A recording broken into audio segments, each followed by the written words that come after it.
Hello, BookTube, and welcome back to Nonfiction November, a venerable BookTube event started years ago by Olive at Book Olive that's designed to celebrate nonfiction on BookTube, a platform that was born and largely carries on paying most of its attention to fiction. The whole idea, Olive's whole idea for Nonfiction November is to celebrate nonfiction, to encourage you to give it another try if you are one of the many, many readers who got a bad experience with it in school with mandatory reading, or who's had a bad experience since because you picked the wrong book. Nonfiction is a thing I love passionately. I read a ton of it. I write a ton of it. And the key to it, which is maybe not the same thing as with fiction, is to know where to start, is to know, if you're not really that familiar with it, to know how to get into it in a way that doesn't off-put you.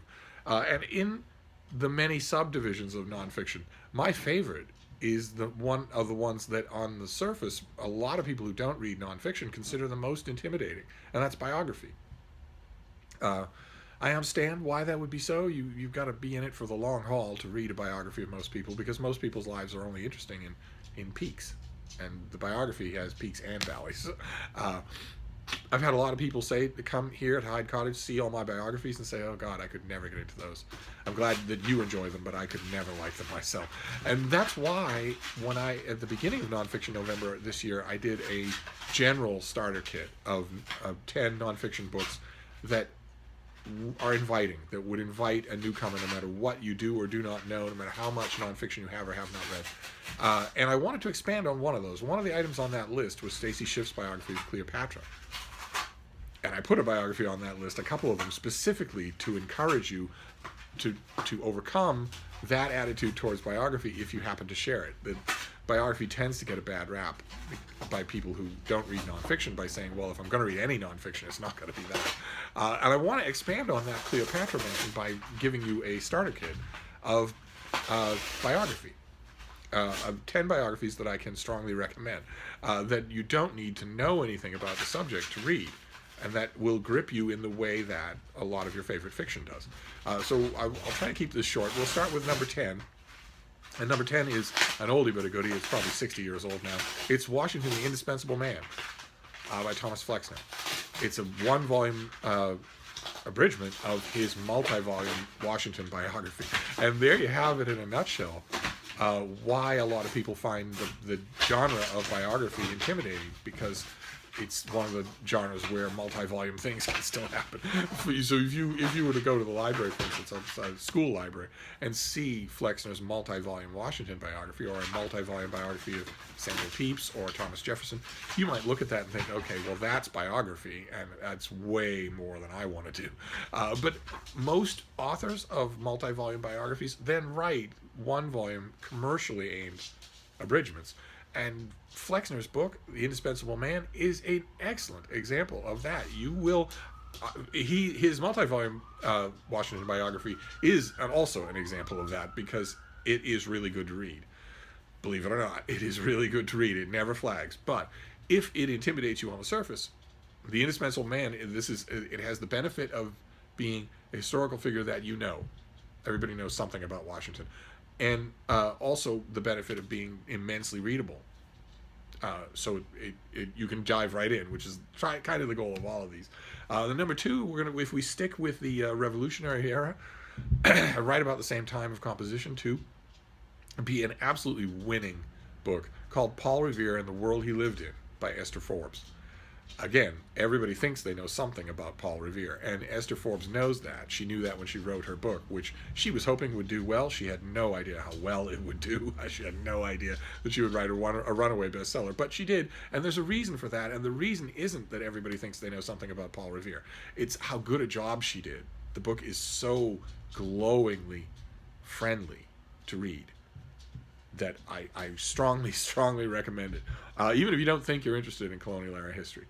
Then number 8, of course, we have to have a Tutor biography here, and it's a Tutor biography that I've praised on this channel many times. I've read from it many times. I've also shown it to you many times. It's Francis Hackett's biography of Henry VIII from almost a century ago, and it's electrifying to read. Hackett started out wanting to do a long and very personal history of Henry. He studied Henry for a long time. He came to hate Henry, and that hate gradually bubbles to the surface in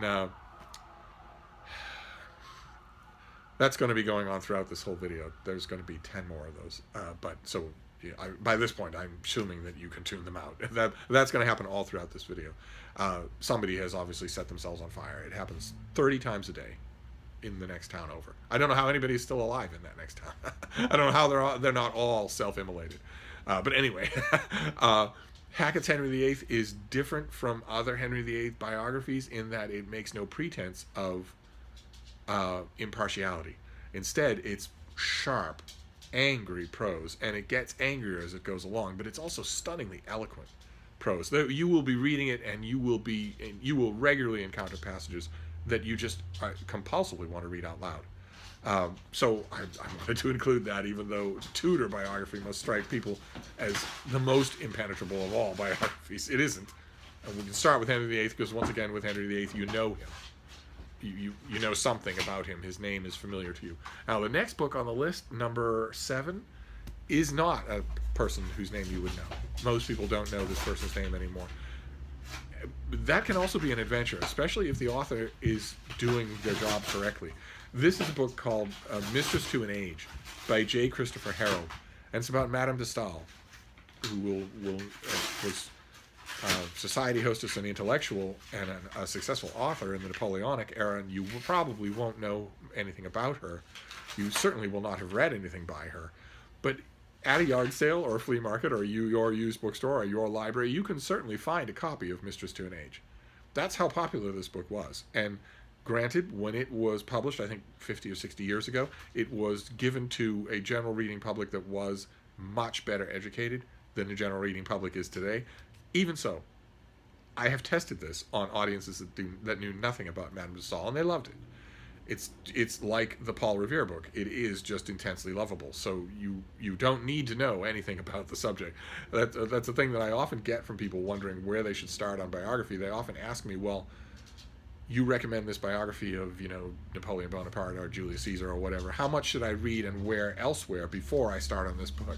But with these beginner biographies, these general interest starter kit biographies, you don't need to start anywhere else. You can start with the book.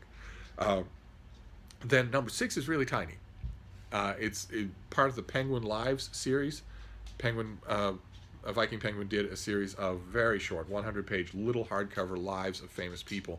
And they would commission, usually non-academics, they would usually commission general interest writers who had a passion for one subject or another to write these things. And as with any series like that, there were ups and downs, there were hits and misses, but there were a couple of real noticeable hits. And I included a couple on this list for name recognition of the subject and also for just virtuoso reading. These are just virtuoso reads, and they're short. The Penguin Live series, you sit down with one of these hardcovers, you'll be done in an hour.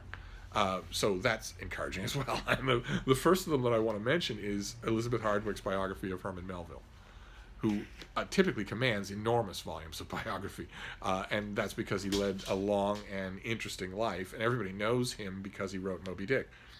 Elizabeth Hardwick wrote something that was very small, very short, and is better than all the others in terms of insight and in terms of quotability. So I don't know if it's in print. I don't know what the lifespan is of the Penguin Brief Live series, but you can certainly find a copy. And the same thing applies to the one other book in the Penguin Brief Live series that I would like to recommend, even though I hate its subject.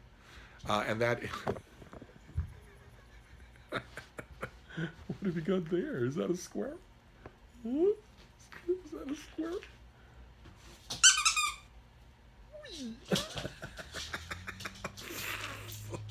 Bet she pops up here. Oh no, she's gone the other side of the chair. Oh baby, I'm making a video. Now is not a time for fetch. She's a little bit stir crazy because it's pouring rain, so she doesn't want to go outside.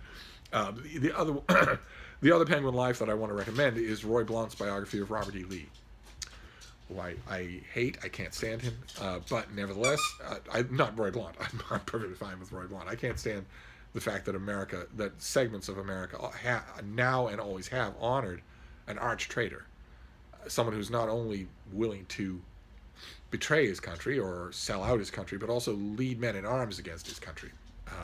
Nevertheless, Blount does an incredible job. It's an incredible little biography. Uh, so that is number 5. Now we'll move on. Again, we're going to stick with name recognition. We're going to try to stick with name recognition for a lot of these. And one name that you will certainly know is the name of the Queen of England. There's Queen Elizabeth II is the Queen of England. And she has, in the course of her life, had many, many, many biographies. And a lot of them are dutiful slogs, done by royal watchers who know perfectly well that if they don't do a dutiful slog, they will not be invited to the next, Ascot races or whatever. But one of them is... all of them are outdated, of course. All Queen Elizabeth biographies are outdated because she's still on the throne. Things still happen to her. But one of them is just a bolt of readability. It was clearly written and designed to be a New York Times bestseller, and it was one.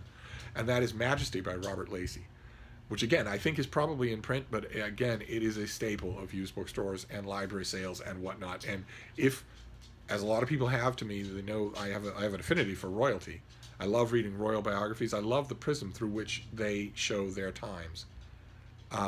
And as a result, and because I don't make any distinction of what the time is that's seen through the prism, I have read more Windsor biographies than anyone alive.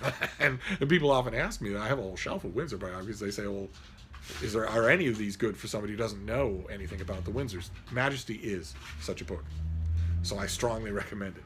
And then for number 3, we're going to drop back to a name that might not be universally recognized.